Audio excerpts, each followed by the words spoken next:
제 이름은 박민서, 올해 나이 69입니다. 제 하루는 동이 트기 전 세상이 가장 짙은 남색으로 물들어 있을 때 시작돼요. 텔레비전 속 시계가 새벽 5시 정각을 가리키면 저는 이불 속에서 군말 없이 몸을 일으킵니다. 평생을 이렇게 살아왔으니 이제는 알람도 필요 없어요. 제 몸이 곧 시계인 셈이지요. 밤새 굳어있던 무릎을 몇 번 주무르고 나서 저는 소리 없이 안방을 빠져나옵니다.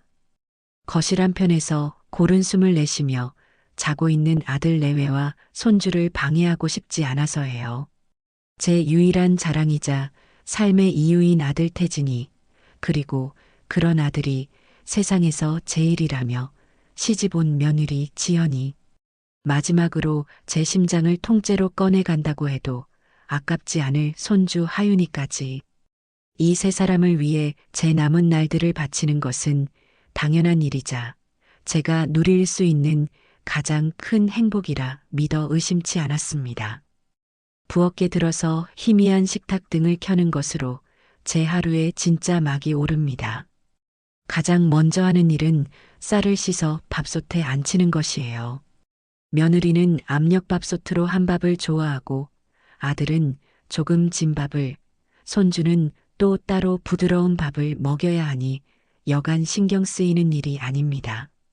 그래도 어머니 밥이 최고라며 엄지를 치켜 세우는 아들의 얼굴을 떠올리면 이 정도 수고는 아무것도 아니었지요. 밥이 되는 동안에는 국과 반찬을 준비합니다. 오늘의 국은 아들이 좋아하는 차돌박이 된장찌개로 정했어요. 어제 저녁 정육점에 들러 가장 좋은 부위로 한 근을 끊어왔습니다.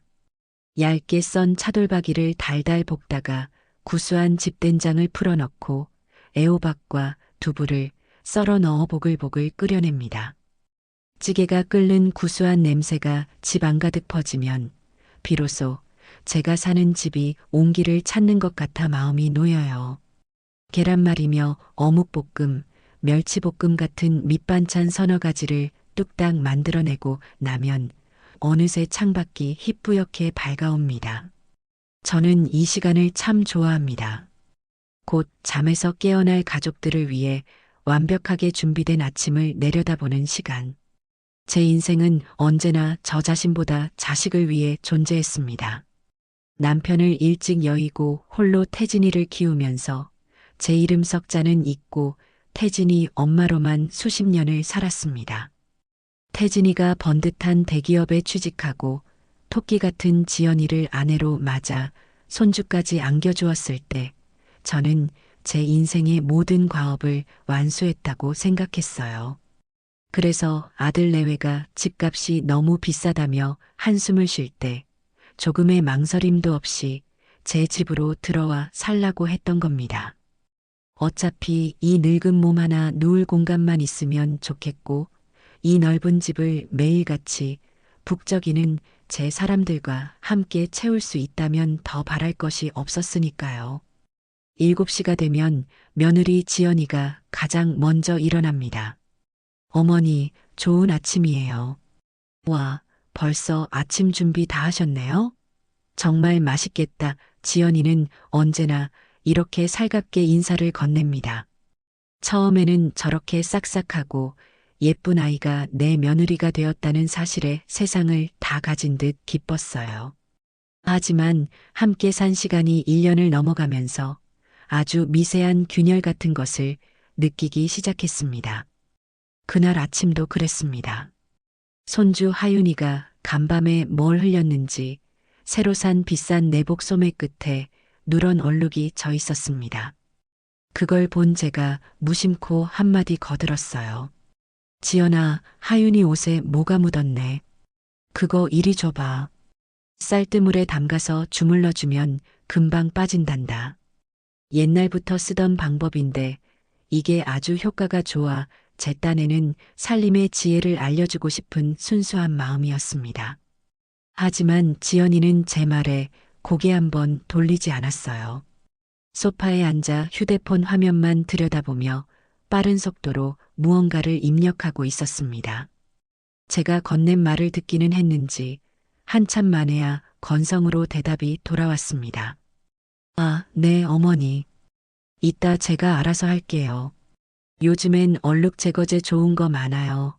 그 목소리에는 아주 옅지만 분명한 가시가 돋쳐 있었습니다. 제 방법은 낡고 구식이며 자신의 방식이 더 세련되고 옳다는 무언의 선언처럼 들렸어요. 순간 가슴 한구석이 서늘하게 식는 기분이 들었지만 저는 애써 표정을 관리하며 웃었습니다. 그래, 요즘 젊은 사람들이 뭘 알겠어. 내가 9세대지. 바쁜 애한테 괜한 소리를 했구나. 그렇게 또 스스로를 탓하며 상황을 넘겼습니다. 며느리는 제게 옷을 건네는 대신 세탁 바구니에 툭 던져놓고는 다시 휴대폰에 코를 박았습니다. 우리 사이에는 보이지 않는 투명한 벽이 존재하는 것 같았어요. 아침 식사 시간, 제 정성이 담긴 밥상을 마주하고도 지연이는 손주 하윤이의 식사를 챙기는 데만 집중했습니다. 하윤아, 이거 어머니가 사온 유기농 김이야. 할머니가 만든 시금치는 먹지 말고 이거랑 먹자. 응? 아이에게 하는 말이었지만 그 칼날은 명백히 저를 향해 있었습니다. 제가 새벽 시장에서 직접 고르고 정성껏 무친 시금치나물이 며느리가 인터넷으로 주문한 비싼 유기농 김에 밀려 졸지에 먹으면 안 될 음식이 되어버린 순간이었죠. 저는 그저 묵묵히 밥만 삼킬 뿐이었습니다. 아들 태진이는 그 모든 상황을 아는지 모르는지 연신 맛있다며 밥 한 그릇을 뚝딱 비웠습니다. 저녁 시간이 되어 아들 태진이가 퇴근하고 돌아왔습니다. 다녀왔습니다. 현관문을 열고 들어서는 아들의 모습은 제 하루의 피로를 씻어주는 유일한 약과도 같았어요. 저는 늘 현관 앞으로 달려나가 아들의 가방을 받아들고 고생했다며 등을 두드려 주었습니다. 아이고, 우리 아들 고생 많았네. 얼른 씻고 와. 맛있는 저녁 차려놨어. 네, 엄마. 지연아, 오늘 무슨 일 있었어? 얼굴이 안 좋아 보이네. 태진이의 눈은 언제나 저를 스쳐 며느리에게로 향했습니다. 하루 종일 손주와 씨름하고 삼시세끼 밥상에 청소, 빨래까지 하느라 파김치가 된 제 얼굴은 보이지 않는 모양이었어요. 소파에 기대 앉아 있던 지연이가 아들의 말에 기다렸다는 듯 한숨을 쉬며 말했습니다. 오빠, 나 오늘 너무 힘들었어. 하윤이는 계속 칭얼대지 재택 근무 때문에 처리할 일은 산더미지 정말 정신이 하나도 없더라. 그 말은 사실과 조금 달랐습니다. 하윤이는 낮잠도 잘 자고 거의 보채지도 않았으며 며느리는 업무를 보기보다 휴대폰으로 친구와 수다를 떨거나 쇼핑을 하는데 더 많은 시간을 보냈으니까요. 하지만 저는 입을 뗄 수 없었습니다. 제가 무슨 말을 한들 아들은 결국 아내의 편을 들 것이라는 사실을 너무도 잘 알고 있었기 때문입니다. 아니나 다를까 태진이는 곧장 제게로 고개를 돌렸습니다. 그 얼굴에는 아주 미세한 원망이 섞여 있었어요. 엄마, 지연이 힘들지 않게 좀 도와주지 그랬어. 엄마가 집에 계시는데도 이렇게 힘들어하면 어떡해.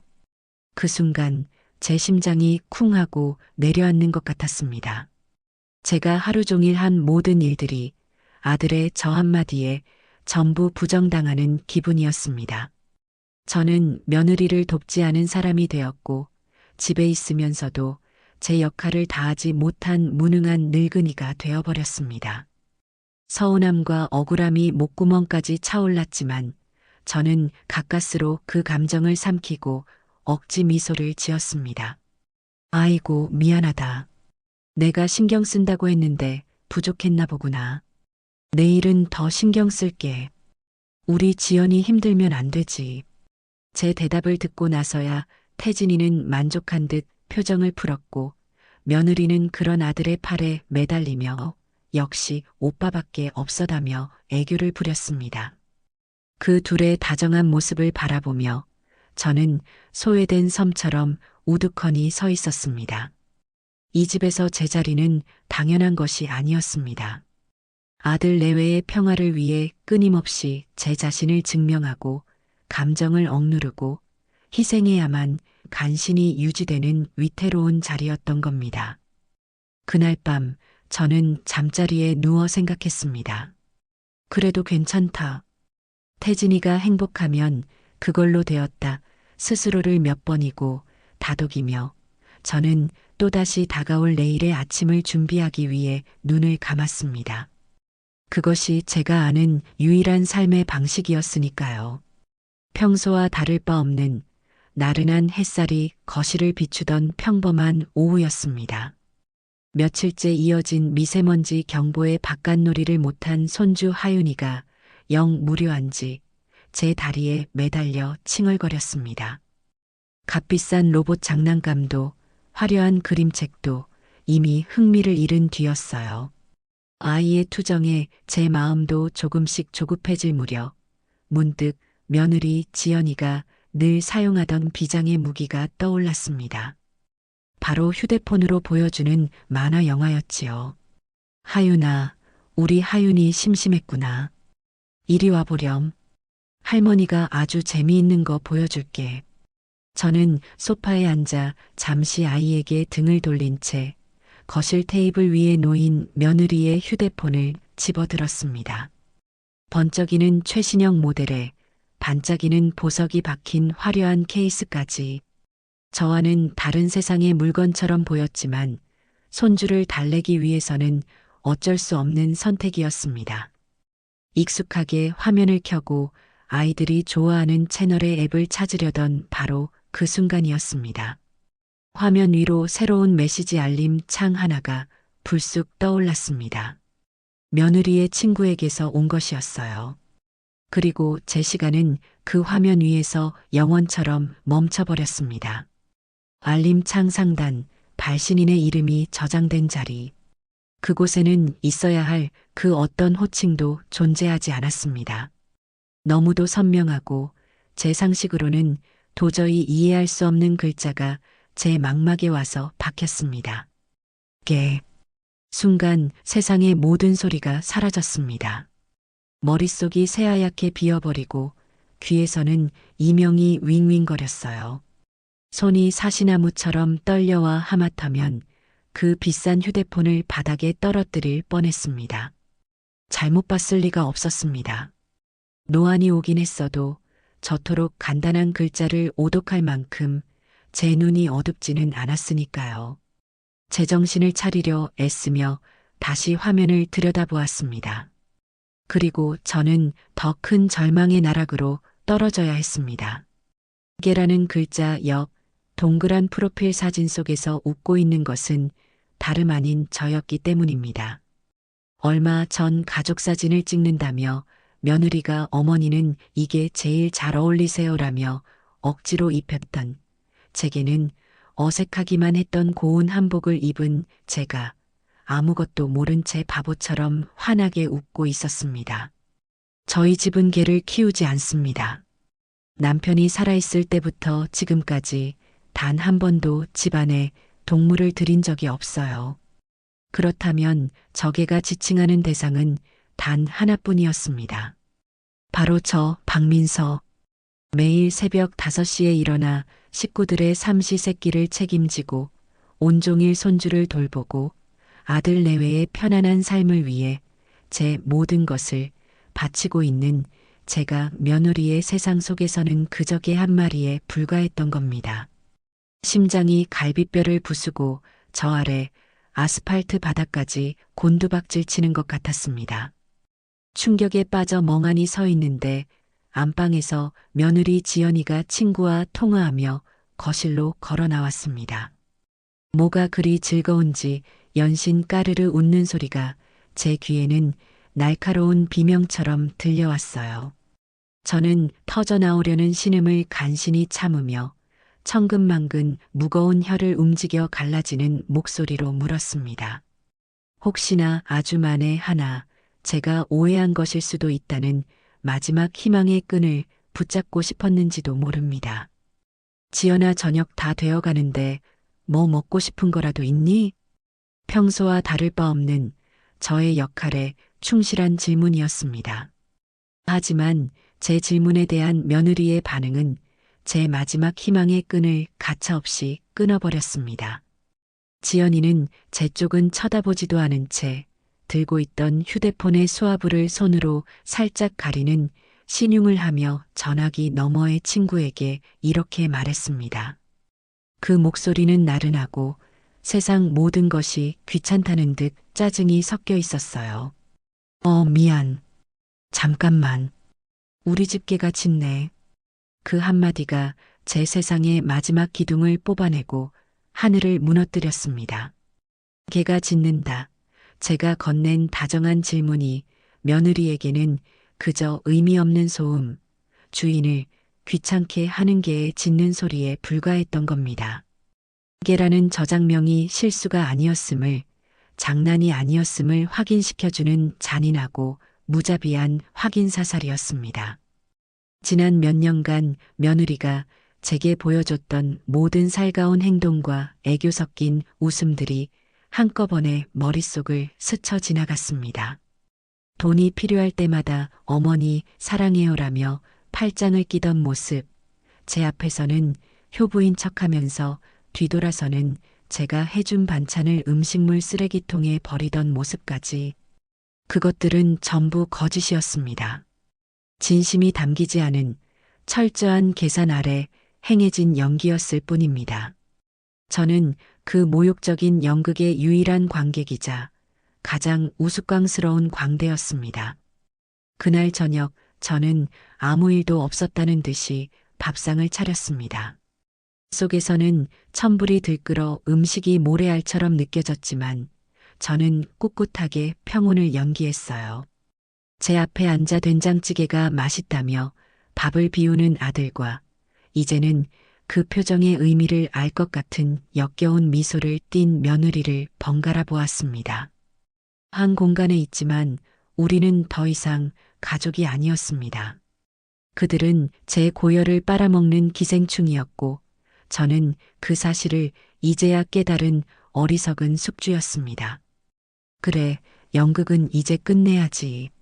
너희가 시작한 이 더러운 연극, 마무리는 내가 직접 해주마. 그날 밤 저는 잠자리에 누워 한숨도 자지 않았습니다.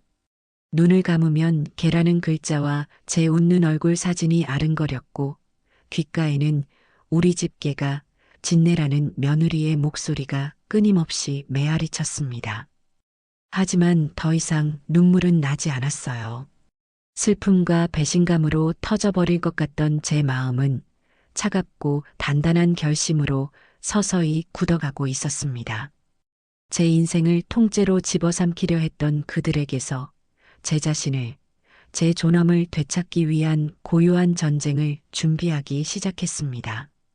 어둠 속에서 저는 날카롭게 벼려진 칼날처럼 조용히 그리고 단호하게 빛나고 있었습니다.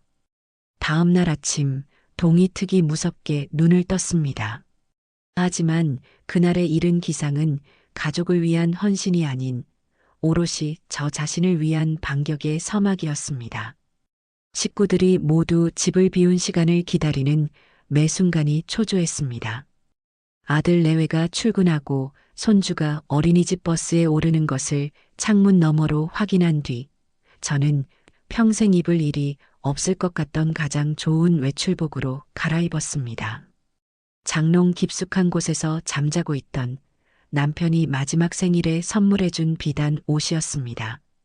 그리고 화장대 서랍 속 제 이름이 선명하게 찍힌 도장과 집문서가 담긴 묵직한 봉투를 품에 안고 집을 나섰습니다. 제 첫 번째 목적지는 동네에서 40년 넘게 자리를 지켜온 대박 부동산이었습니다. 번쩍이는 신식 중개사무소의 젊은이들보다 제 사정을 속속들이 아는 늙은 사장님이 더 믿음직스러웠기 때문입니다. 제가 문을 열고 들어서자 돋보기 안경 너머로 저를 알아본 사장님이 화들짝 놀라며 일어섰습니다. 아이고, 박 여사님. 이게 얼마만입니까? 귀한 걸음을 다 하셨네요. 그런데 옷차림이 꼭 어디 중대한 자리 가시는 것 같습니다. 저는 사장님의 인사에 가볍게 고개를 끄덕여 보인 뒤 그의 맞은편 의자에 깊숙이 앉았습니다. 그리고 조금의 망설임도 없이 품 안에서 집문서 봉투를 꺼내 묵직한 소리를 내며 테이블 위에 올려놓았습니다. 사장님, 저 오늘 중대한 결심을 하고 왔습니다. 제 목소리는 낮고 차분했지만 그 안에는 강철 같은 의지가 담겨 있었습니다. 이 집을 팔아야겠습니다. 조건은 두 가지입니다. 시장에 나올 수 있는 최고가여야 하고 가장 빠른 시일 내에 처리되어야 합니다. 수수료는 걱정 마시고 두둑이 챙겨드리겠습니다. 제 말에 부동산 사장님의 입이 떡 벌어졌습니다. 남편과 사별하고 홀로 아들을 키우며 이 집을 지켜온 제 사정을 누구보다 잘 아는 사람이었으니까요. 아니, 박 여사님, 갑자기 집은 왜 파십니까? 혹시 아드님 사업에 무슨 문제라도 생겼어요? 아니면 어디 편찮으신 겁니까? 라며 걱정스럽게 물어왔지만 저는 단호하게 고개를 저었습니다. 아무것도 묻지 마시고 제가 부탁드린 대로만 처리해 주십시오. 이제는 저도 제 인생을 좀 살아봐야겠습니다. 제 인생을 살아봐야겠다는 마지막 말에 사장님은 더 이상 묻지 않고 무겁게 고개를 끄덕였습니다. 제 평생의 피와 땀 그리고 남편과의 추억이 고스란히 담긴 이 집. 아들 내외가 당연히 자신들의 것이라 믿어 의심치 않았던 이 보금자리는 그렇게 조용히 시장의 매물로 나오게 되었습니다. 부동산을 나온 제가 향한 곳은 시내 중심가에 있는 주거래 은행이었습니다. 저는 곧장 VIP 창구로 안내를 받았어요. 안락한 가죽 소파에 앉아 저는 가방에서 여러 개의 통장을 꺼내 은행 직원 앞에 펼쳐 보였습니다. 아들 대학 등록금을 위해 붓던 희망 적금, 남편의 사망보험금을 묻어두었던 정기예금, 며느리 몰래 비상금으로 모아온 쌈짓돈 통장까지 제 지난 세월의 흔적이 고스란히 담긴 통장들이었습니다. 여기 있는 모든 예금을 해지해서 이 하나의 계좌로 전부 이체해 주십시오. 그리고 이 계좌는 저 외에는 그 누구도 심지어 제 아들이라 할지라도 조회하거나 인출할 수 없도록 가장 높은 등급의 보안을 설정해 주시기 바랍니다. 은행 직원은 제 단호한 어조에 놀란 듯 했지만 곧 능숙하게 업무를 처리하기 시작했습니다. 며느리는 결혼 초부터 어머니, 저희가 관리해 드릴게요. 요즘은 앱으로 하는 게 이자도 더 쳐주고 편해요라며 제 통장들을 호시탐탐 노려왔습니다. 그때마다 저는 늙어서 그런 건 잘 모른다며 어물쩍 웃어넘겼지요. 그 거절이 얼마나 현명한 판단이었는지 저는 뼈저리게 느끼고 있었습니다.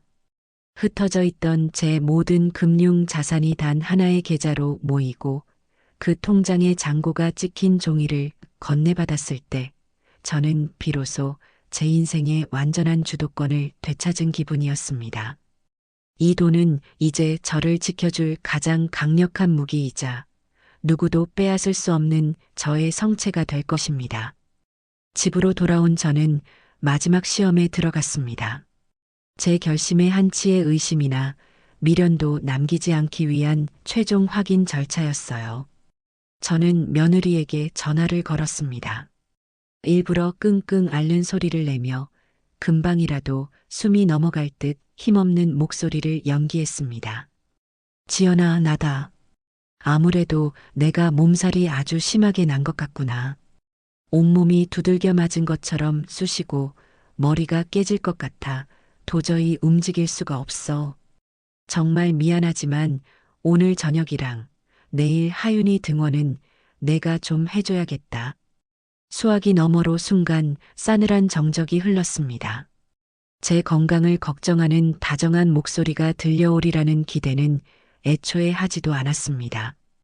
그리고 역시나 며느리의 입에서 터져나온 첫마디는 제 예상을 조금도 벗어나지 않았어요. 네, 어머니, 갑자기 이러시면 어떡해요. 저 오늘 회사에서 중요한 회식이 있고 오빠도 저녁 약속 있는데 하윤이는 어떡하라고요. 좀 미리 말씀해 주셨어야죠. 짜증과 원망이 가득한 얼음처럼 차가운 목소리였습니다. 저의 건강 상태에 대한 염려는 단 한 음절도 찾아볼 수 없었습니다. 오로지 자신의 계획이 틀어졌다는 사실에 대한 노골적인 불평뿐이었죠.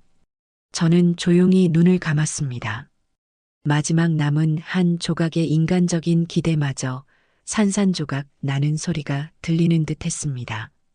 미안하구나. 그럼 어쩔 수 없지. 끊는다. 전화를 끊고 저는 텅 빈 거실을 둘러보았습니다.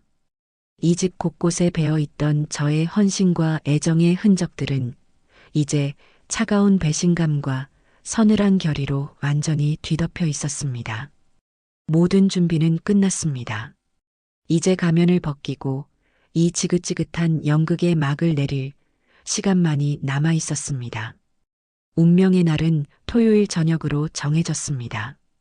저는 아들 내외에게 오랜만에 다 같이 외식이라도 할까 했는데 그냥 집에서 내가 아주 맛있는 거 해줄게. 그리고 너희에게 중요한 할 말도 있고라며 초대의 말을 건넸습니다. 중요한 할 말이라는 떡밥에 그들은 분명 제 재산 증여나 앞으로 손주를 돌보는 일에 대한 더 큰 헌신을 약속하는 자리일 것이라 지레짐작했을 겁니다. 그들의 눈빛에서 탐욕과 기대감이 스치는 것을 저는 똑똑히 보았습니다. 저는 그날 아침부터 시장을 와 제 평생의 요리 솜씨를 총동원해 상다리가 휘어지도록 저녁을 차렸습니다. 최고급 한우로 만든 갈비찜이며 오색 찬란한 잡채, 각종 나물과 손수 부친 전까지 마치 누군가의 생일잔치나 명절 당일 같았어요. 이 모든 음식을 준비하면서 저는 지난 수십 년간 제가 차려냈던 수천 번의 밥상들을 떠올렸습니다. 그 밥상에 담았던 제 사랑과 정성이 어떻게 배신당했는지를 생각하니 더 이상 슬프지 않았습니다. 대신 분노가 차갑게 식어 칼날 같은 결심으로 변해갔습니다. 아들 내외는 제 의도를 전혀 눈치채지 못한 채, 와, 어머니, 오늘 무슨 날이에요? 완전 진수성찬이네요. 역시 어머니 음식 솜씨는 대한민국 최고예요. 라며 호들갑을 떨며 식사를 했습니다. 저는 그런 그들의 모습을 하나하나 제 눈에, 제 마음에 새기며 조용히 미소 지었습니다. 네, 이것은 그들과 함께하는 제가 베푸는 최후의 만찬이었습니다. 실컷 먹어두어라. 이 개가 차려주는 마지막 밥상이니. 식사가 끝나고 향긋한 차와 과일을 내어놓았을 때 드디어 제가 입을 열었습니다. 시끌벅적하던 식탁에 순간 정적이 흘렀고 아들과 며느리는 드디어 올 것이 왔다는 듯 기대감 어린 눈으로 저를 바라보았습니다. 오늘 이렇게 다 모이라고 한 건 다른 게 아니다. 저는 찻잔을 내려놓고 정면으로 며느리 지연이를 똑바로 쳐다보았습니다. 제 서늘하고 고든 시선을 마주한 지연이의 눈이 미세하게 흔들리는 것을 놓치지 않았어요. 지연아, 며칠 전에 내가 내 휴대폰을 우연히 봤다. 제 말에 지연이의 얼굴이 눈에 띄게 굳어졌습니다. 아들 태진이는 무슨 영문인지 몰라 엄마 갑자기 그게 무슨 이라며 저와 지연이를 번갈아 쳐다볼 뿐이었죠. 저는 잠시 말을 멈추고 그 숨막히는 정적을 즐겼습니다. 그리고 가장 차분하고 냉정한 하지만 모든 사람의 심장을 꿰뚫을 만큼 날카로운 목소리로 다음 말을 이었습니다. 내 이름이 개라고 저장되어 있더구나. 쨍그랑 날카로운 소리가 거실을 울렸습니다. 며느리가 들고 있던 과일 포크를 사기 접시 위로 떨어뜨린 소리였어요. 지연이의 얼굴은 순식간에 새하얗게 질려 핏기 하나 없었고 아들 태진이의 얼굴은 당혹감과 불신, 가리고 이해할 수 없다는 표정으로 흉하게 일그러졌습니다. 엄마 그게 무슨 말이야? 지연아, 당신 이게 사실이야? 엄마한테 설명 좀 해봐. 아들의 다그침에 며느리는 입술을 파르르 떨며 필사적으로 변명을 쥐어짰습니다. 목소리는 심하게 떨리고 있었어요. 어머니, 그건 절대 그런 뜻이 아니고요. 그냥 친구들끼리 장난으로 애칭처럼 아시잖아요. 요즘 젊은 사람들. 정말이에요, 어머니. 오해세요. 그때였습니다. 저는 기다렸다는 듯이 며느리의 구차한 변명을 산산조각 낼 마지막 카드를 꺼내 들었습니다. 저는 피식하고 경멸이 가득 담긴 웃음까지 터뜨렸습니다. 제 웃음소리에 며느리의 얼굴은 더욱 공포에 질려갔어요. 장난이라고? 애칭이라고? 저는 찻잔을 들어 한 모금 마신 뒤 찻잔을 내려놓으며 나지막이 말했습니다. 그럼 내가 밥 먹으라고 불렀을 때 내 친구에게 개가 짖는다고 말한 것도 그저 장난이었겠구나. 그 한마디에 모든 상황은 종료되었습니다. 며느리는 더 이상 아무런 변명도 하지 못하고 잿빛이 된 얼굴로 고개를 푹 숙였습니다. 모든 진실을 알아버린 아들은 배신감에 찬 눈으로 아내를, 그리고 어쩔 줄 모르겠다는 참담한 눈으로 저를 바라보았습니다. 저는 그 순간 자리에서 천천히 일어났습니다. 그리고 제 인생을 건 가장 장엄하고 비장한 마지막 선언을 시작했습니다. 나는 너를 아들로 키우고 너를 며느리로 맞아 내 모든 것을 내주었다. 내 남은 인생은 너희의 행복을 위해 존재한다고 믿었다. 하지만 너희는 그 고귀한 시간 동안 나를 개로 취급하며 뒤에서 비웃고 모욕했구나. 제 목소리는 떨리지 않았습니다. 오히려 얼음장처럼 차갑고 단단했으며 한 음절 한 음절이 비수처럼 날아가 그들의 심장에 박혔습니다. 나는 오늘부로 너희의 어미도 하윤이의 할미도 아니다. 너희가 시작한 이 더럽고 역겨운 연극의 주인공 노릇은 이제 사양하겠다. 너희는 오늘 너희의 가장 든든한 울타리와 뿌리를 동시에 잃는 것이다. 저는 제 방으로 들어가 미리 싸두었던 작은 가방 하나를 들고 나왔습니다. 아들과 며느리는 망부석처럼 굳어 저를 바라볼 뿐 아무도 감히 저를 막지 못했습니다. 그리고 이 집은 이미 팔렸다. 며칠 내로 새로운 주인이 들어올 테니 너희도 이제 너희가 살 길을 알아서 찾아봐라. 내가 주는 마지막 선물이다. 마지막 말을 남기고 저는 현관문을 향해 걸어갔습니다.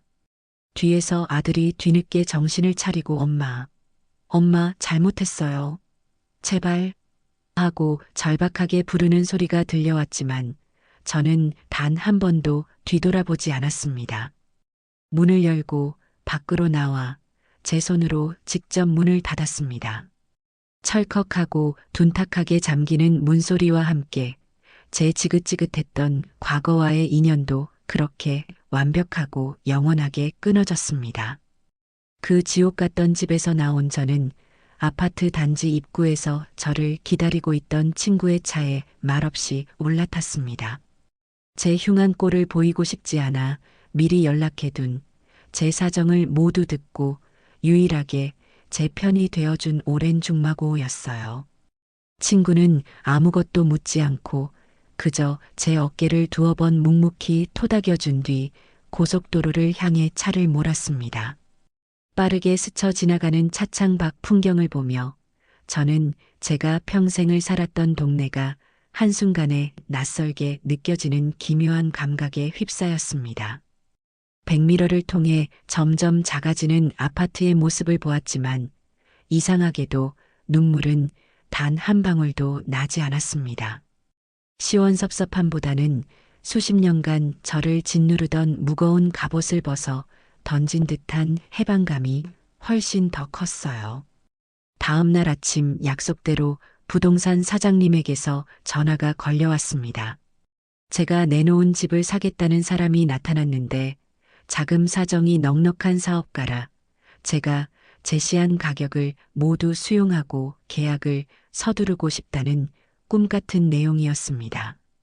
하늘이 제 새로운 출발을 돕는 것만 같았어요.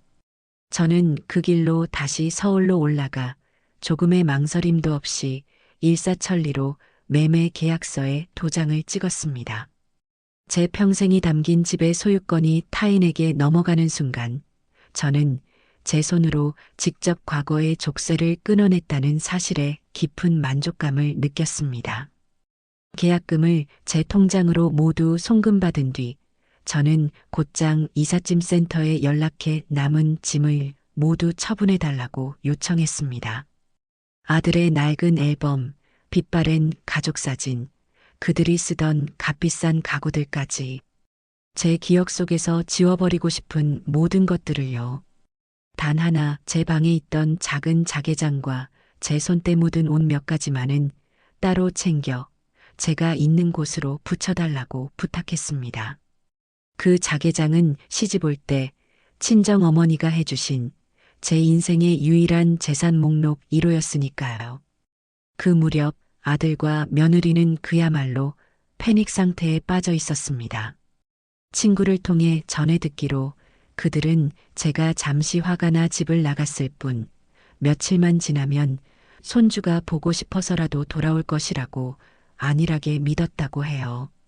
하지만 며칠이 지나도 제가 모든 연락을 차단한 채 나타나지 않고 급기야 법원에서 보낸 등기와 함께 부동산에서 집이 팔렸으니 이사 준비를 하라는 공식적인 통보를 받고 나서야 사태의 심각성을 깨달았다고 합니다. 그들은 제게 수백 통의 전화와 용서를 구하는 장문의 문자를 보냈지만 저는 이미 그들의 번호를 모두 차단한 뒤였습니다.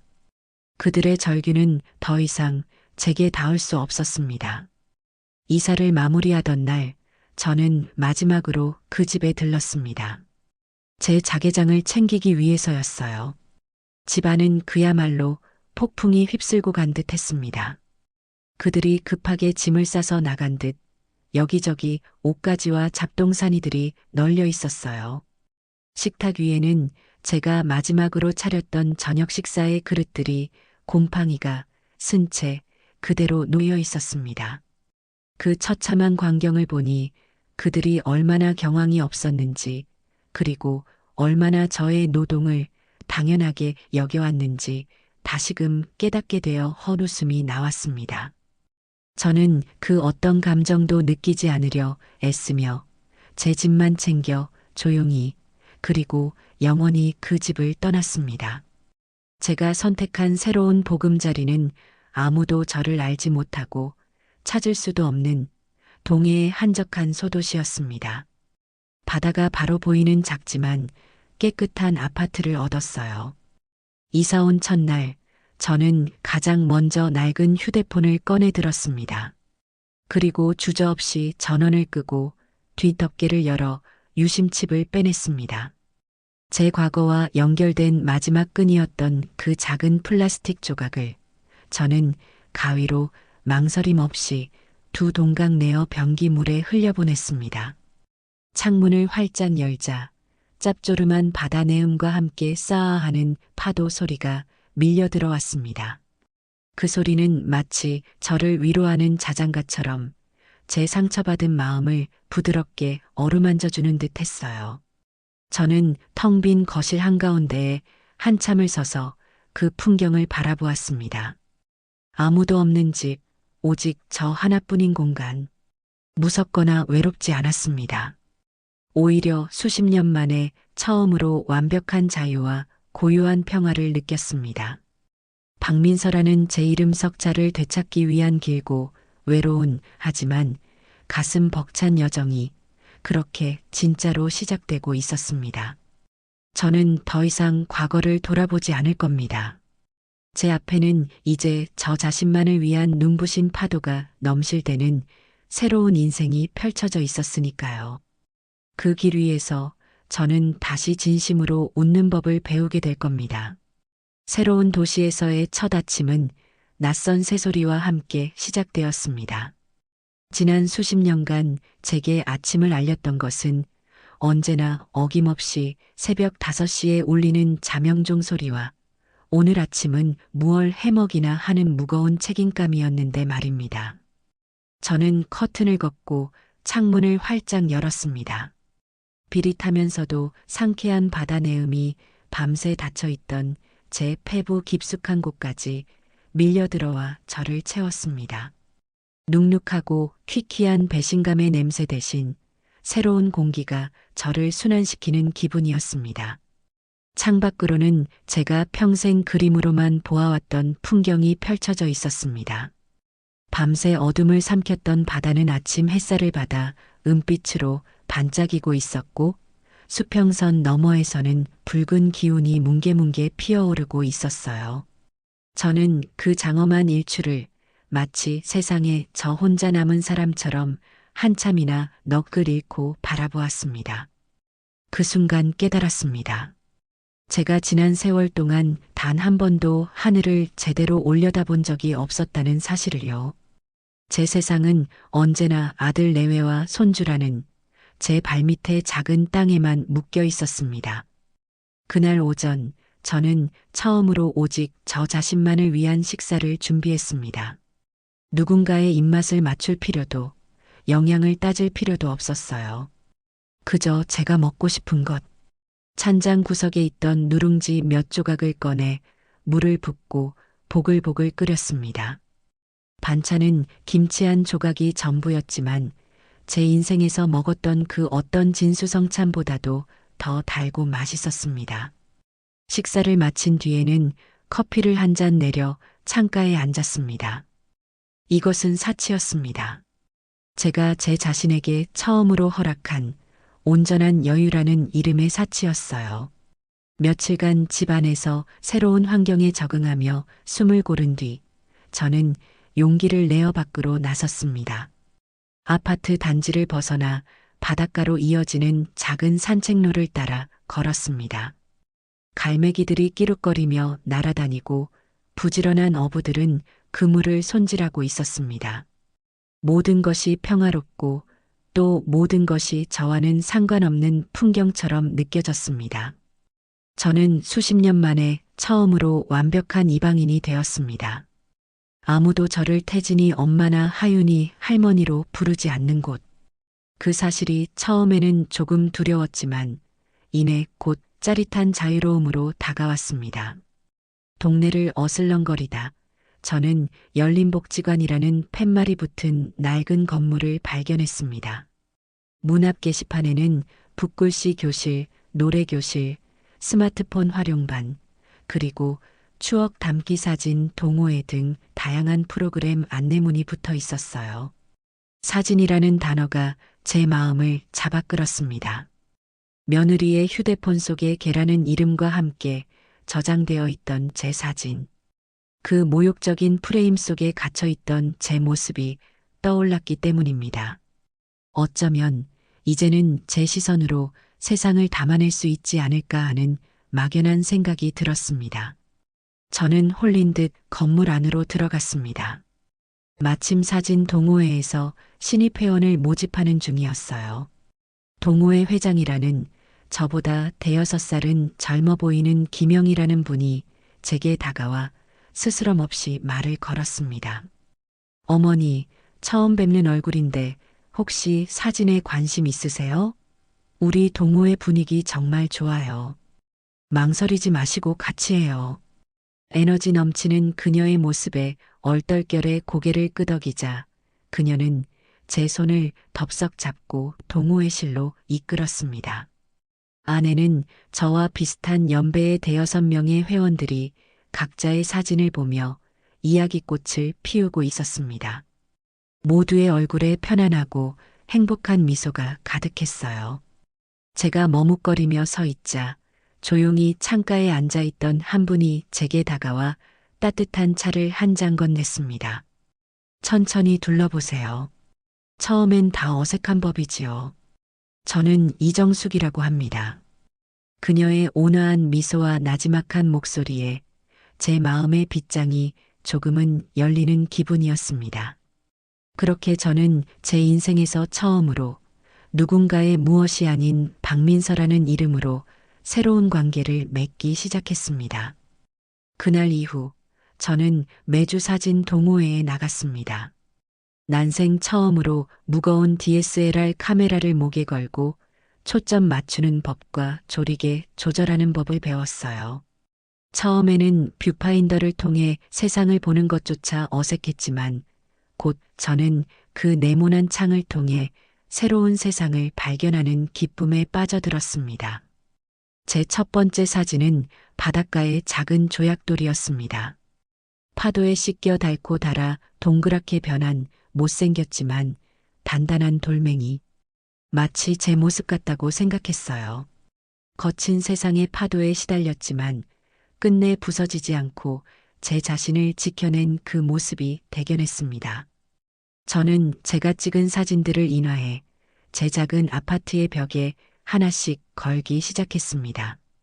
며느리가 걸어두었던 거짓된 행복이 담긴 가족 사진을 떼어낸 자리에 제 시선으로 담아낸 진짜 세상이 채워지기 시작한 겁니다.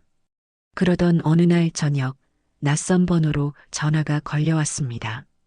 제 새로운 번호는 제 딸 외에는 아무에게도 알려주지 않았는데 말입니다. 심장이 쿵 하고 내려앉았습니다. 직감적으로 아들이라는 것을 알 수 있었어요. 수화기를 들까 말까 수십 번을 망설였습니다. 제 안에서 어미로서의 본능과 박민서로서의 자아가 치열하게 싸웠습니다. 전화는 끊어질 줄 모르고 계속해서 울렸습니다. 저는 결국 전화를 받지 않았습니다. 대신 전원 버튼을 길게 눌러 휴대폰을 꺼버렸습니다. 잠시 후 제 딸에게서 문자가 왔습니다. 엄마, 오빠가 엄마 바뀐 번호 어떻게 알아내서 계속 전화하나 봐. 내가 절대 알려준 거 아니야. 엄마 힘들게 해서 미안해. 저는 딸에게 괜찮다고 짧게 답장을 보낸 뒤 다시 휴대폰을 켰습니다. 그리고 부재중 전화 목록에 떠 있는 그 번호를 미련 없이 차단 목록에 추가했습니다. 그것은 제 과거와의 연결을 끊어내는 또 한 번의 단호한 의식이었습니다. 저는 더 이상 그들의 절박한 목소리에 흔들리지 않을 만큼 단단해져 있었습니다. 창밖의 바다는 그날따라 유난히 고요하고 평온해 보였습니다. 마치 제 마음을 비추는 거울처럼요. 제가 새로운 삶에 조금씩 뿌리를 내리고 있을 무렵 멀리서 그들의 소식이 바람결처럼 들려오기 시작했습니다. 유일하게 저와 연락을 주고받는 제 딸을 통해서였습니다. 딸은 처음에는 제 마음이 아플까봐 말을 아끼는 듯 했지만 제가 나는 괜찮다. 그저 사실을 알고 싶을 뿐이니 담담하게 전해다오라고 말하자 조심스럽게 입을 열었습니다. 그들의 삶은 예상했던 것보다 훨씬 더 빠른 속도로 무너져 내리고 있었습니다. 당장 살던 집에서 쫓겨난 그들은 급하게 대출을 받아 서울 변두리의 낡고 작은 빌라 반지하로 거처를 옮겼다고 합니다. 제가 살던 집은 햇살이 잘 드는 남양의 30평대 아파트였지만 그들의 새 보금자리는 낮에도 불을 켜지 않으면 어두컴컴하고 벽에는 축축한 곰팡이가 피어 있는 곳이라고 했어요. 당연히 자신들의 것이 될 줄 알았던 안락한 보금자리와 제가 당연히 제공했던 모든 경제적 지원이 한순간에 사라지자 그들은 현실의 냉혹한 벽에 그대로 부딪힌 것입니다. 아들 태진이는 갑자기 늘어난 대출 이자와 월세, 그리고 예전처럼 마음껏 쓸 수 없게 된 생활비의 압박에 시달리기 시작했습니다. 며느리 지연이 역시 마찬가지였습니다. 제가 해주던 따뜻한 밥 대신 매일 배달 음식으로 끼니를 때우고 제가 도맡아 하던 육아와 살림이 온전히 자신의 몫이 되자 히스테리가 날로 심해져 갔다고 합니다. 경제적 압박과 생활의 고단함은 자연스럽게 잦은 다툼으로 이어졌습니다. 딸이 전해준 그들의 모습은 처참했습니다. 엄마 올케가 그러더래. 엄마를 잘 구슬려서 진명이라도 미리 받아놨으면 이 꼴은 안 당했을 거라고. 오빠는 또 그걸 듣고 폭발해서 이게 다 너 때문 아니냐. 내가 엄마한테 개라고만 안 했어도 하면서 소리 지르고 둘이 매일 밤 그렇게 싸운대. 하윤이는 방구석에서 울고 있고 딸의 목소리는 슬픔에 잠겨 있었지만 제 마음은 이상할 정도로 고요했습니다. 그들의 비참한 현실이 제게는 더 이상 아픔이나 상처가 아닌 그저 인과응보라는 이름의 당연한 결과처럼 느껴졌기 때문입니다. 어느 주말 저는 사진 동호회 사람들과 함께 정동진으로 출사를 나갔습니다. 바닷바람은 차가웠지만 회원들의 얼굴에는 웃음꽃이 가득했습니다. 우리는 낡은 간이역과 부서지는 파도를 카메라에 담으며 시간 가는 줄 몰랐습니다. 점심으로는 근처 식당에서 옹심이 칼국수를 먹었어요. 제가 여기 참 맛있다고 한마디 하자 동호회 회장인 영희 씨가 제 그릇에 넉살 좋게 깍두기를 얹어주며 말했습니다. 우리 방 여사님이 맛있다고 하시니 진짜 맛집 맞네. 다음엔 우리 방 여사님이 밥 한번 해줘요. 손맛이 보통이 아닐 것 같아. 그 말에 저도 모르게 환하게 웃었습니다. 제가 차린 밥을 먹으며 진심으로 행복해할 사람들의 얼굴이 떠올랐기 때문입니다. 제가 만든 음식을 개가 짖는 소리에 대한 보상 정도로 여기던 그들과는 전혀 다른 따뜻한 온기를 가진 사람들이었습니다. 그 순간 동료 회원이 자, 여기 보세요. 하나, 둘, 셋 하며 셔터를 눌렀고 제 인생에서 가장 행복하고 자연스러운 미소가 담긴 사진 한 장이 그렇게 남게 되었습니다. 그날 저녁 집으로 돌아와 딸과 통화를 했습니다. 딸은 울먹이며 또 다른 소식을 전했습니다. 아들 태진이가 스트레스를 이기지 못하고 회사에서 큰 실수를 저질러 중요한 프로젝트에서 배제되었다는 소식이었습니다. 승진을 코앞에 두고 있던 아들에게는 치명적인 일이었지요. 게다가 며느리는 다니던 회사를 그만두었다고 합니다.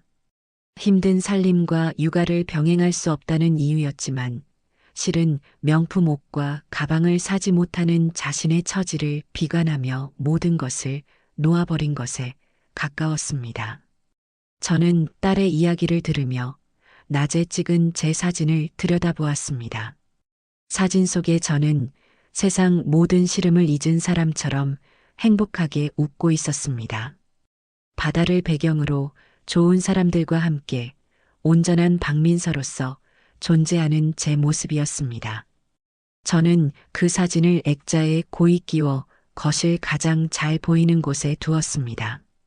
그들의 삶은 끝없는 나락으로 추락하고 있었지만 제 삶은 비로소 완전한 평온과 자유를 찾아가고 있었습니다.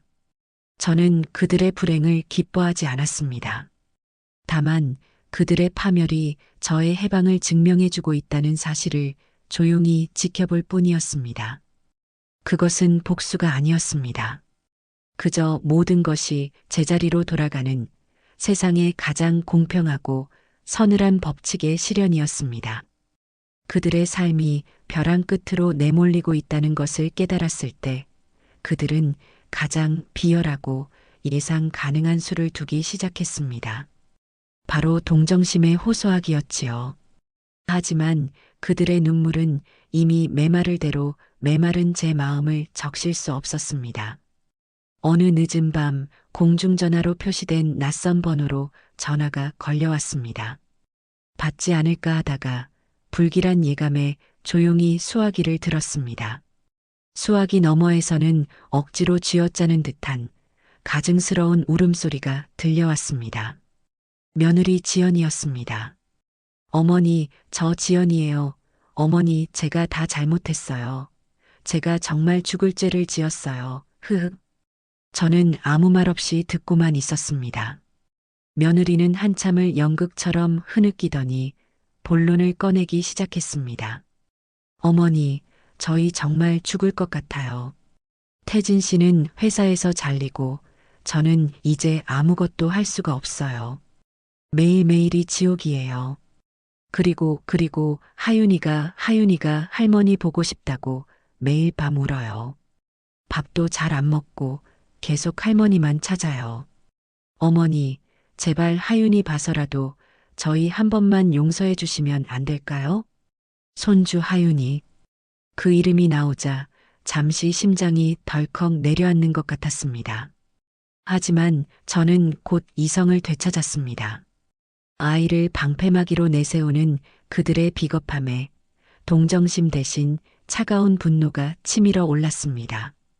저는 제 평생 가장 냉정한 목소리로 입을 열었습니다. 지연아. 제 차분한 목소리에 며느리의 울음소리가 순간 멎었습니다. 내 눈물에서는 반성의 기미가 단 한 방울도 느껴지지 않는구나. 내가 지금 우는 이유는 내가 나에게 저지른 짓을 후회하기 때문이 아니다. 그 짓 때문에 내가 지금 겪고 있는 이 고통이 원망스러워서겠지.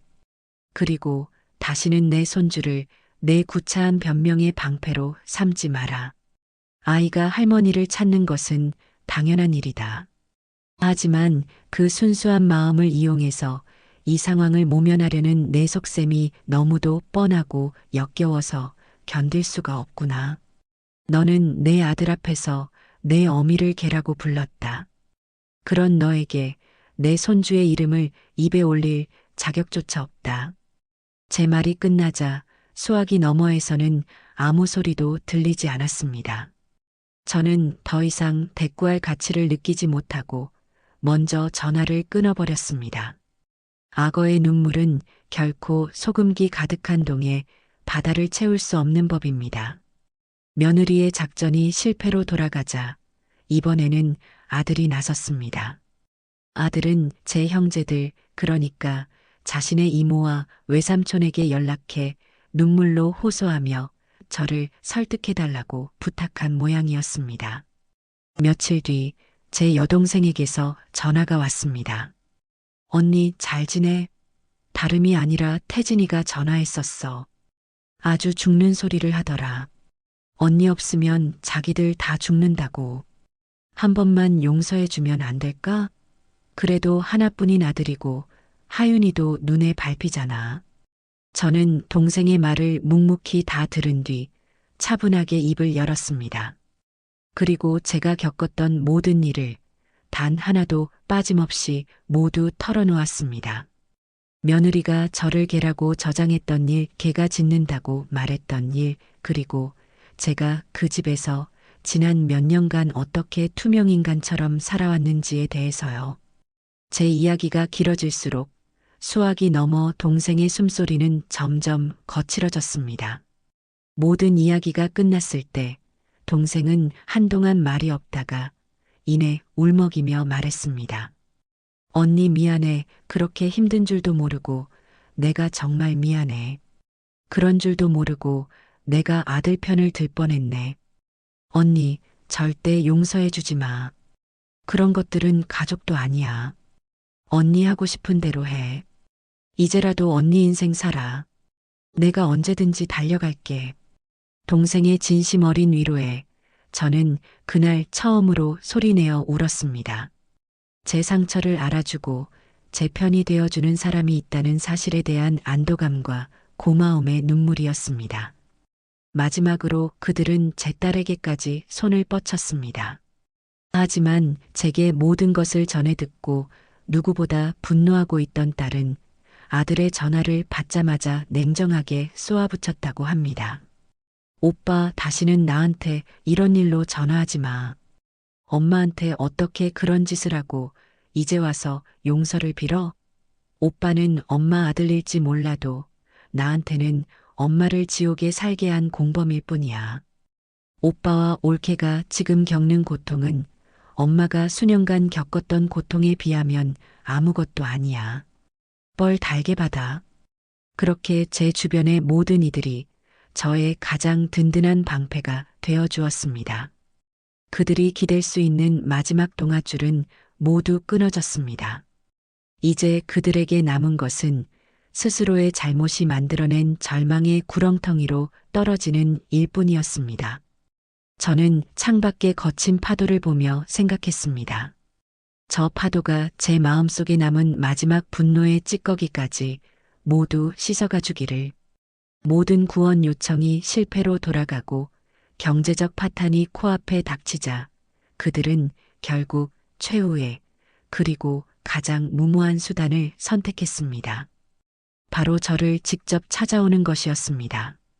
어떻게 제 주소를 알아냈는지는 모르겠습니다.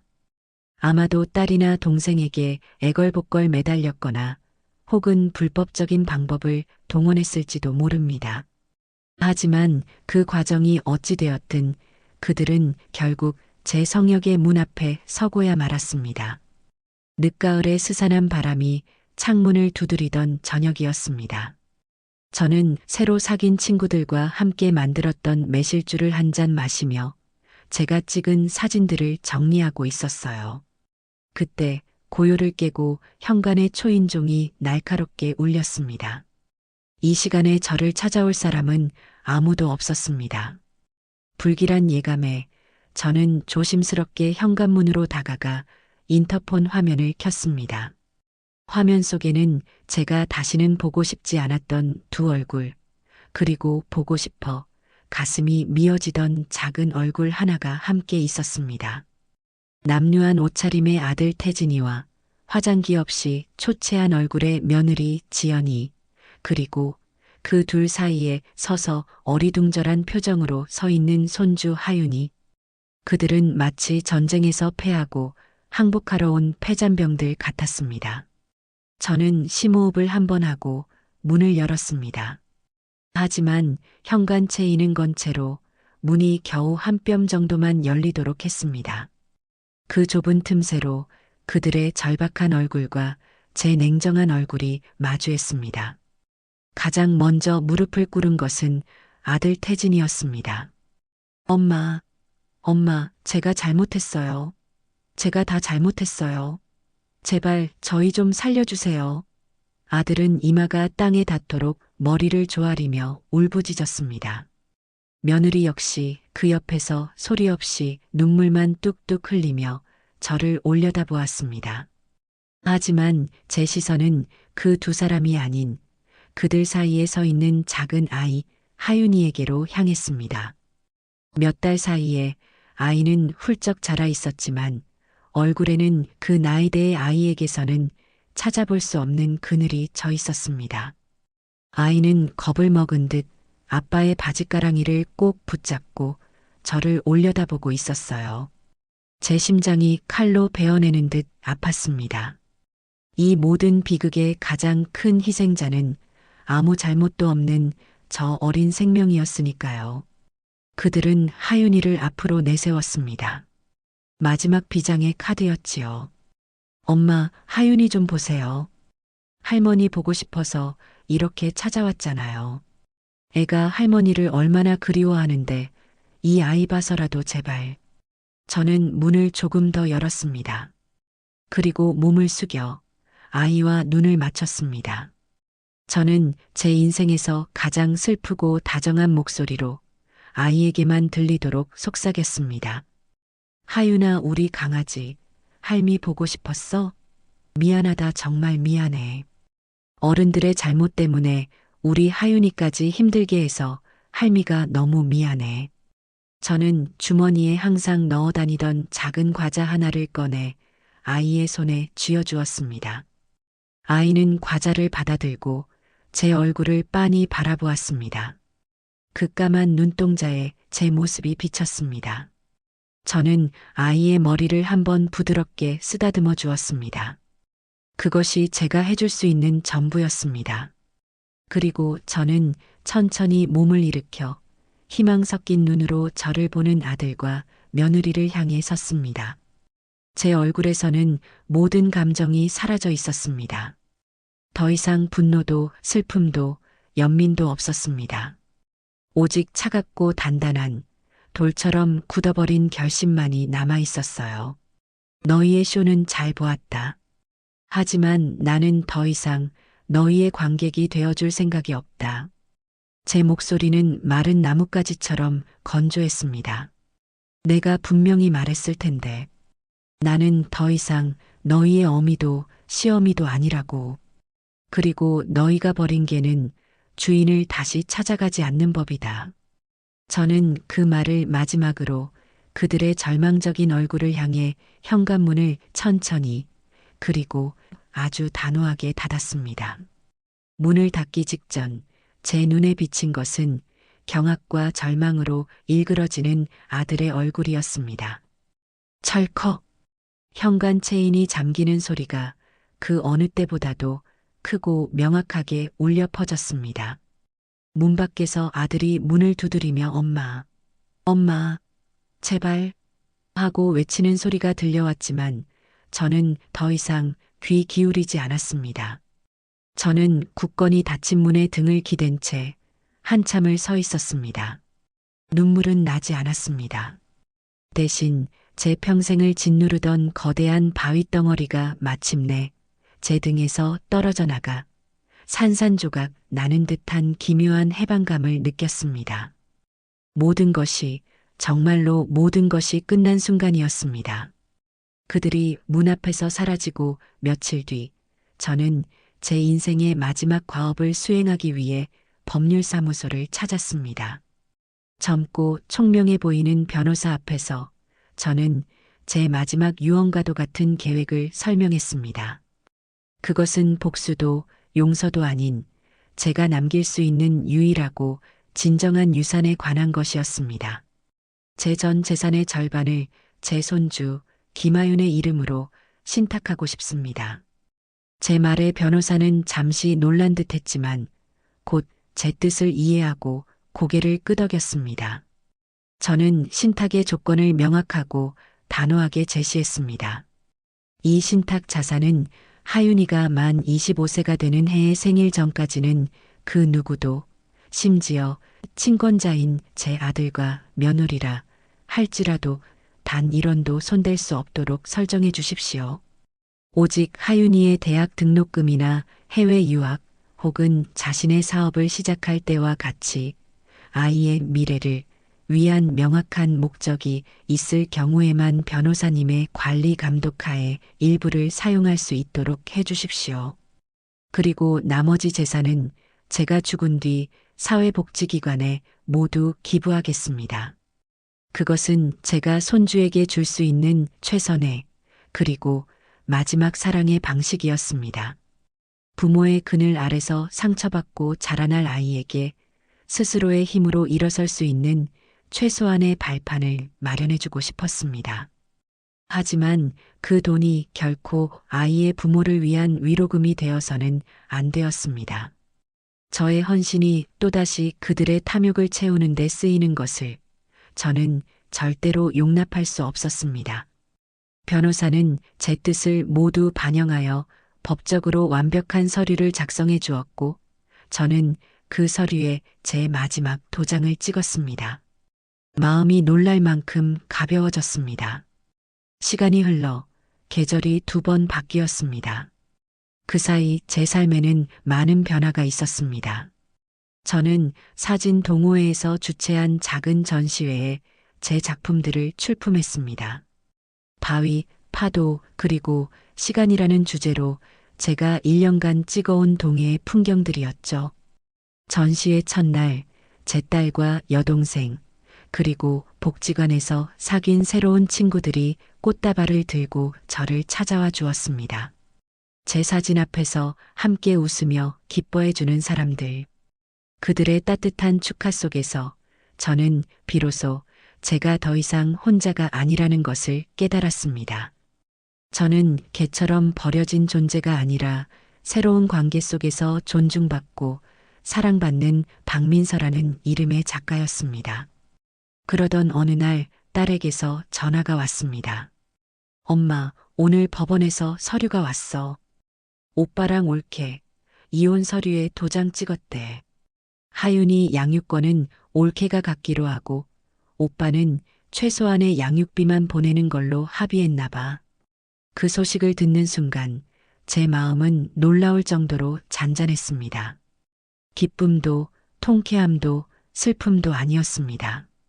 그저 그렇게 되었구나 하는 담담한 수긍이었습니다. 그들의 파국은 제 복수의 결과가 아니었습니다.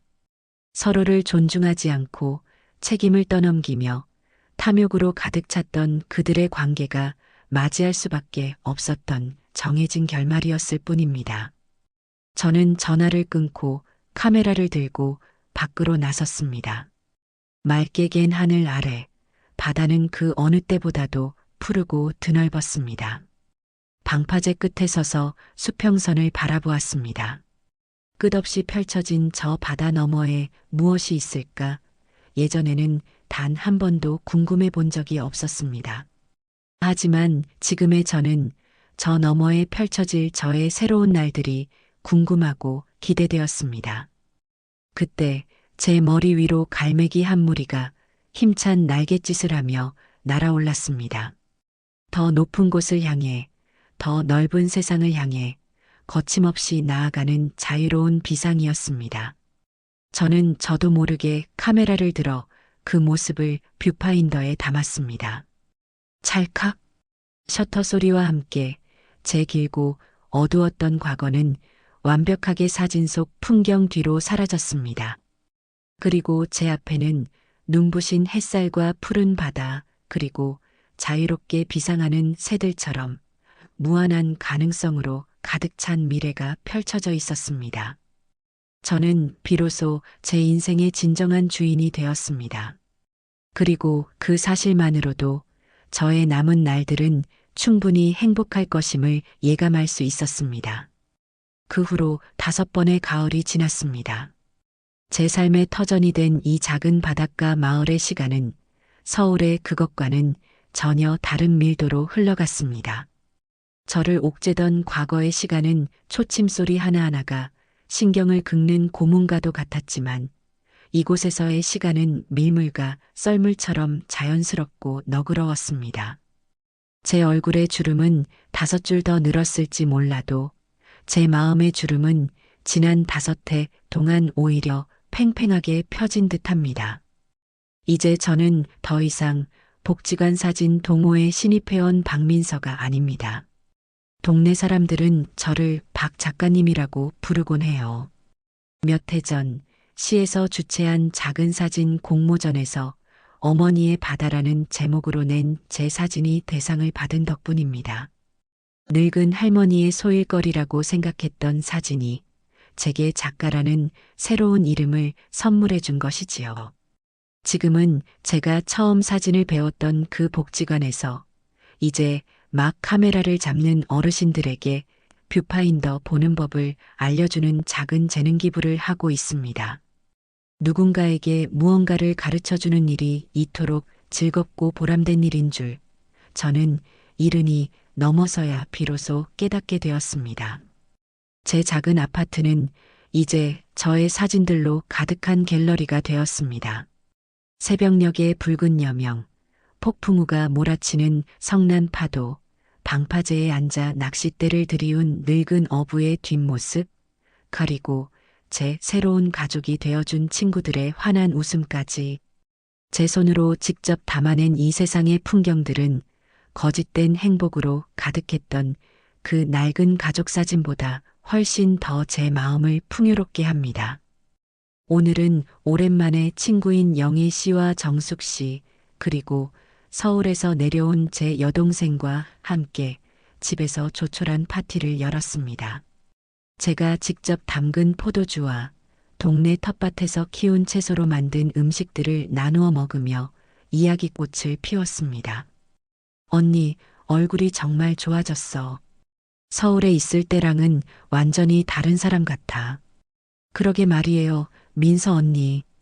처음 복지관에 왔을 땐 세상 시름 다 짊어진 표정이었는데 지금은 완전 청춘이라니까.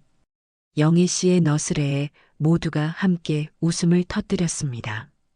저는 웃음 끝에 창밖의 잔잔한 바다를 보며 나지막이 말했습니다.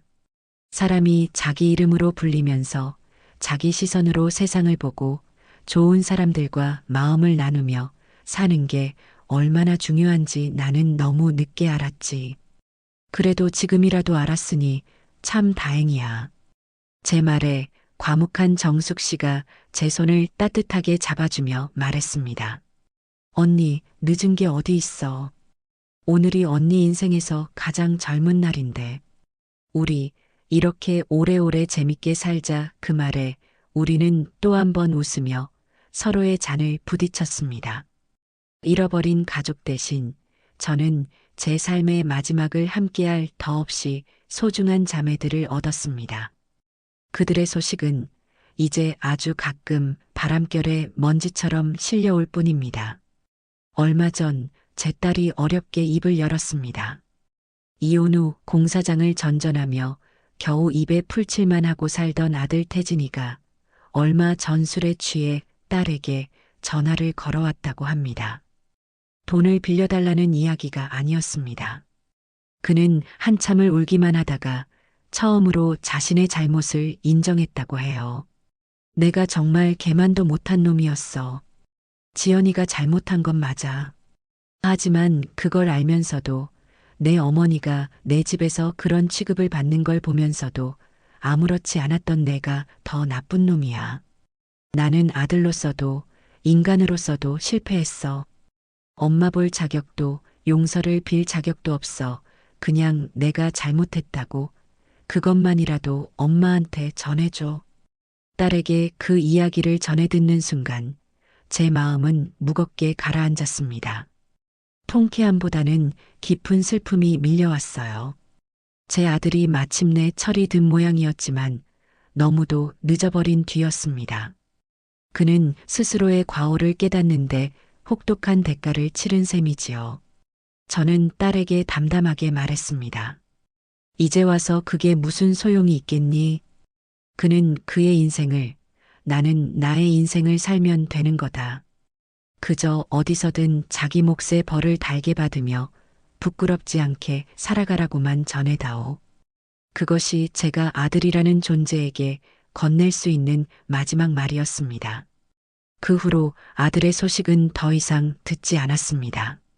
며느리 지연이는 하윤이를 데리고 재혼을 몇 번 시도했지만 그녀의 이기적인 성정과 사치스러운 씀씀이를 감당할 남자는 아무도 없었다고 합니다. 지금은 작은 식당에서 허드렛 일을 하며 하윤이를 혼자 키우고 있다고 들었습니다. 하윤이를 자신의 불행한 처지를 상기시키는 짐처럼 여기며 아이에게 모진 말을 내뱉을 때가 많다는 이야기까지는 차마 제 귀로 듣고 있기 힘들어 딸의 말을 중간에 끊었습니다. 가장 제 마음에 돌덩이처럼 걸려있던 것은 역시 손주 하윤이었습니다. 아이는 어느새 초등학교에 입학할 나이가 되었어요. 딸의 말에 따르면 하윤이가 가끔씩 바닷가에 사는 할머니는 지금 뭐하고 계세요? 라고 묻는다고 합니다. 그 말을 전해 들을 때마다 저는 밤새 뒤척이며 잠을 이루지 못했습니다. 아이가 보고 싶어 가슴이 미어졌지만 아이를 만나는 순간 그 아이의 어미와 아비까지 제 삶에 다시 얽혀 들어올까봐 두려웠습니다. 고민 끝에 저는 딸에게 한 가지 제안을 했습니다. 제가 아이를 만나러 가겠다고. 단 그 사실을 아들과 며느리는 절대로 알아서는 안 되며 만남은 오직 딸의 동행하에 제가 사는 곳과 그들이 사는 곳의 중간쯤에 위치한 어느 조용한 공원에서 이루어져야 한다는 조건을 걸었습니다. 약속한 날 저는 난생 처음으로 누군가를 만나러 가기 위해 몇 번이고 옷을 갈아입으며 안절부절 못했습니다. 공원 벤치에 앉아 아이를 기다리는 시간은 제게 영원처럼 길게 느껴졌어요. 멀리서 딸의 손을 잡고 걸어오는 작은 아이의 모습이 보이자 저도 모르게 자리에서 벌떡 일어났습니다. 아이는 훌쩍 자라 제 허리춤까지 와 있었습니다. 하지만 여전히 마르고 얼굴에는 옅은 그늘이 어려 있었어요. 아이는 낯을 가리는지 제 뒤에 숨어 저를 경계의 눈빛으로 쳐다보았습니다. 제 가슴이 아려왔습니다. 하윤아, 할미야. 제 목소리가 파르르 떨려 나왔습니다. 아이는 잠시 저를 빤히 쳐다보더니 이내 고개를 끄덕였습니다. 딸이 미리 제 사진을 보여준 모양이었습니다. 우리는 어색하게 벤치에 나란히 앉았습니다. 무슨 말을 해야 할지 몰라 막막했습니다. 그때 아이가 먼저 제게 작은 스케치북을 내밀었습니다. 할머니, 이거 제가 그린 거예요.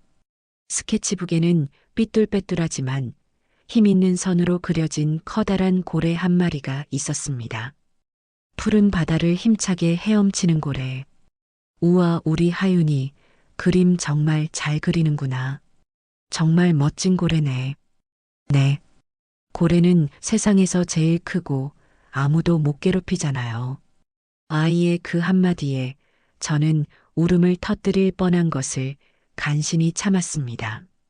저는 가방에서 미리 준비해온 작은 선물을 꺼냈습니다. 아이들이 쉽게 다룰 수 있는 작고 튼튼한 어린이용 디지털 카메라였습니다. 하윤아, 이건 할미가 주는 선물이야. 아이의 눈이 동그래졌습니다. 이걸로 우리 하윤이가 보고 싶은 세상을 마음껏 담아보렴. 하윤이가 좋아하는 고래도 담고 파란 하늘도 담고 친구들의 웃는 얼굴도 담고 할머니는 언제나 우리 하윤이가 담아낼 예쁜 세상을 응원하고 있을게. 아이는 조심스럽게 카메라를 받아들고 소중하게 품에 안았습니다. 그 모습을 바라보며 저는 비로소 깨달았습니다. 제가 아이에게 물려주어야 할 진정한 유산은 신탁계좌에 들어있는 돈이 아니라 세상을 자신의 시선으로 바라보고 그 안에서 아름다움을 발견해낼 수 있는 힘이라는 것을요. 짧은 만남을 뒤로하고 저는 아이의 뒷모습을 한참이나 바라보았습니다.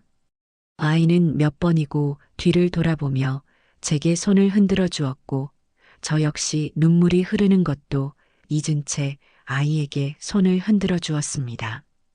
집으로 돌아오는 길, 제 마음은 더할 나위 없이 평온했습니다. 저는 과거의 모든 인연을 끊어낸 것이 아니었습니다. 가장 아프고 더러웠던 부분만을 도려내고 가장 소중하고 순수한 연결고리는 새로운 방식으로 이어낸 것이었습니다. 오늘도 저는 바다를 봅니다. 이제 제게 바다는 도피처가 아닌 새로운 시작을 약속하는 희망의 상징입니다. 파도는 끊임없이 밀려와 낡은 것을 지우고 새로운 풍경을 만들어냅니다. 저의 남은 삶도 저 파도처럼 매일 새롭게 그리고 힘차게 흘러갈 것입니다. 제 손에는 여전히 세상을 담을 준비가 된 묵직한 카메라가 들려 있습니다.